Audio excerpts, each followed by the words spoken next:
22শে জানুয়ারি সম্প্রীতি মিছিল মমতা বন্দ্যোপাধ্যায়ের। রাম মন্দির উদ্বোধনের দিন সম্প্রীতি মিছিল তৃণমূল কংগ্রেসের। হাজরা থেকে পার্ক সার্কাস তৃণমূল নেত্রীর নেতৃত্বে মিছিল, মন্দির মসজিদ গুরুদ্বারা ছুঁয়ে মিছিল।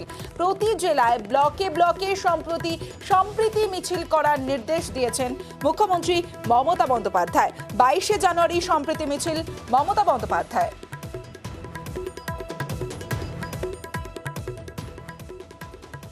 22শে জানুয়ারি আমি নিজে একটা র্যালি করব।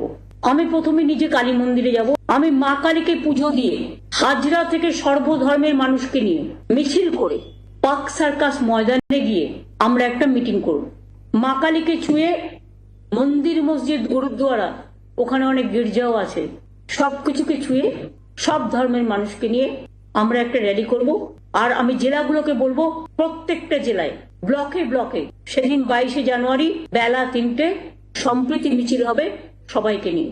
এটা আমার দলের প্রোগ্রাম।